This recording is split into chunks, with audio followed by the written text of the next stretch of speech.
that bodhisattva quality is in each and every one of us. We have the bodhicitta nature. We have love and compassion. In fact, in the teaching he says, the worst of the vicious animals such as jackal or hyenas in Africa, let's say, who have no compassion to any other species except his own children, but the very compassion it has to his own children shows the seed of compassion inside, that possibility how it can get out from the state. So therefore, in each and every one of us, we have the bodhi, we have the awakening, compassionate awareness, which can work out, and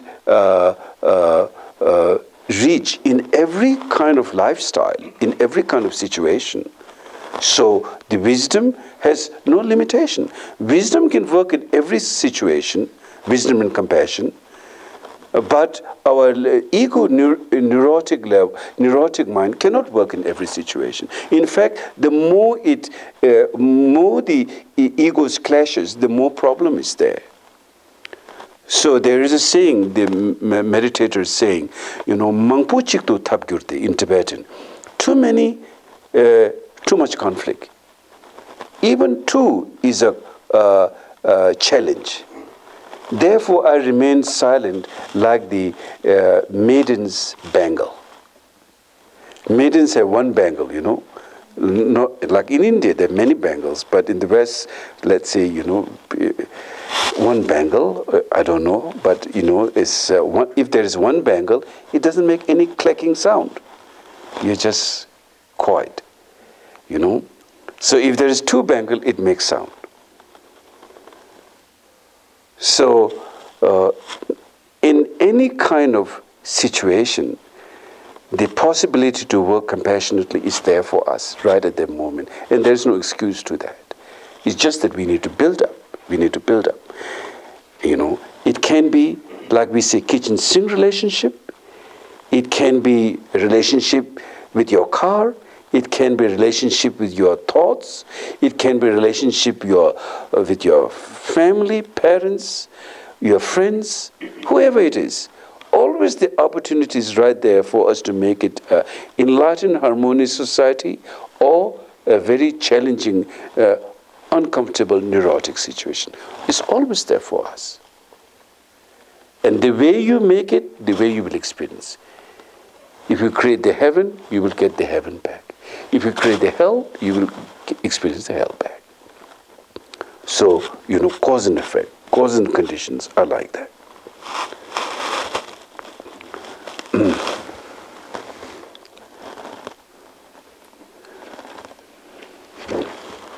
So bodhisattva, we are talking bodhisattva, whether it's male or female bodhisattva, someone who, there's a bodhisattva vow one can take. When you take bodhisattva vow, you say that from today on, I will benefit all beings. You take that commitment and you work according to that commitment. And what happens? Again, when you investigate this theory of bodhisattva, finally you are the beneficial of it. Of course, others benefit too, but you benefit greatly being a bodhisattva, because you free yourself from all your neurosis and pain which is brought by the neurosis. You transcend from this cyclic existence. You transcend from confusion. You transcend from your egocentric views.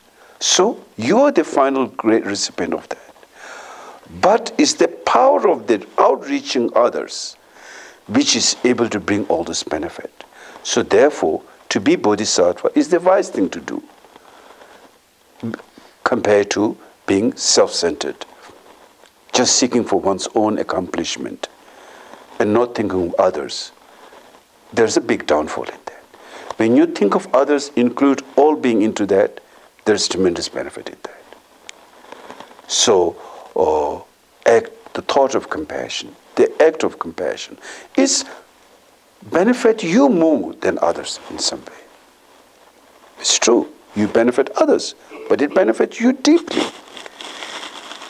So that's the reason. First we try to change from the bad me to the good me. And then finally transcend even that, so that you leave no residue of any sorts of neurosis, and you totally transcend. And that is, transcend means not something you push forward. It's the very basic nature of your mind, which is free from everything, is called transcend. Transcend from neurosis, absence of ego, absence of neurosis. That's what we label as transcend.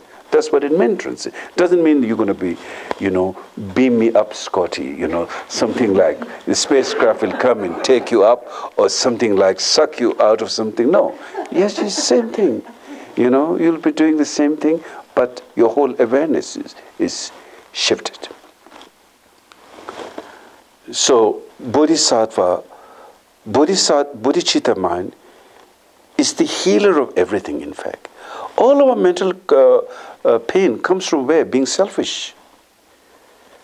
It's true. In fact, all our suffering comes from egoism, being selfish. And we got confused and we lost the track. So when our awareness is more compassionate, we learn gradually, day by day, every day, then, we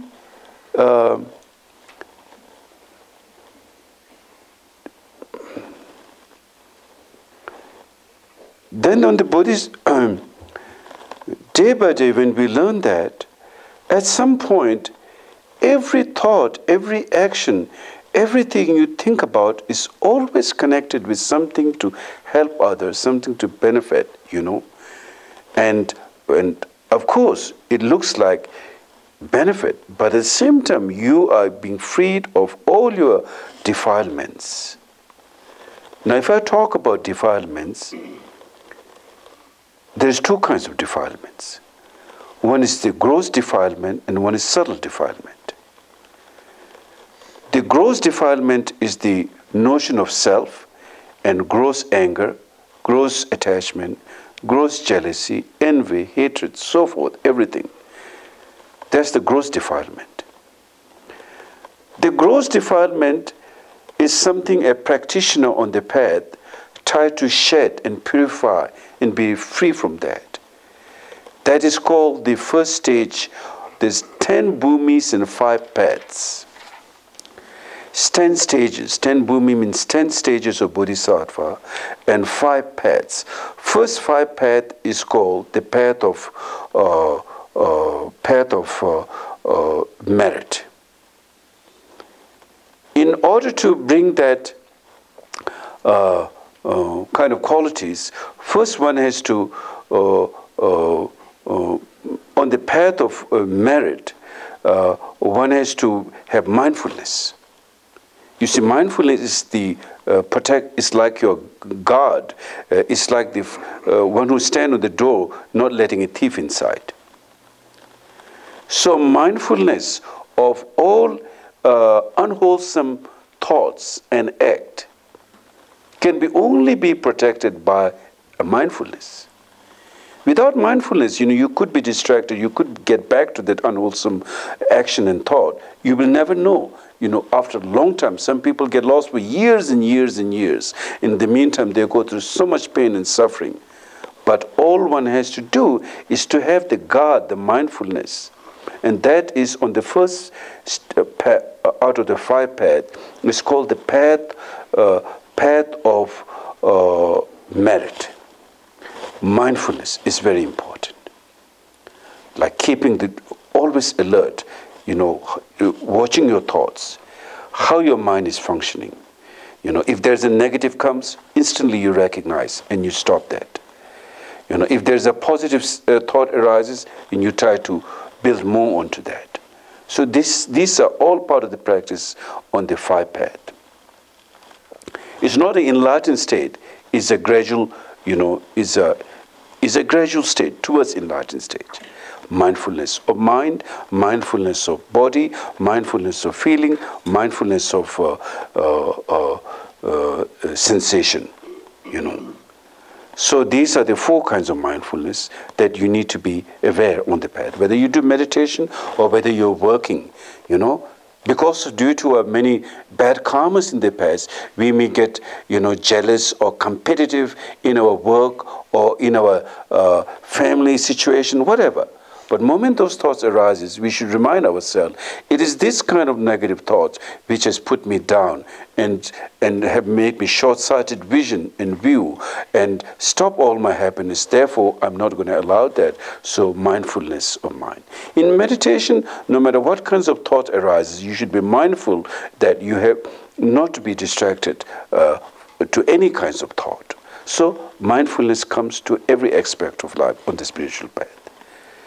Then mindfulness of feeling, like getting attached to good feeling, have aversion to bad feeling. Again, one is losing the mindfulness. What happens is you get attachment to good, then you have aversion to the bad. And that is aggression.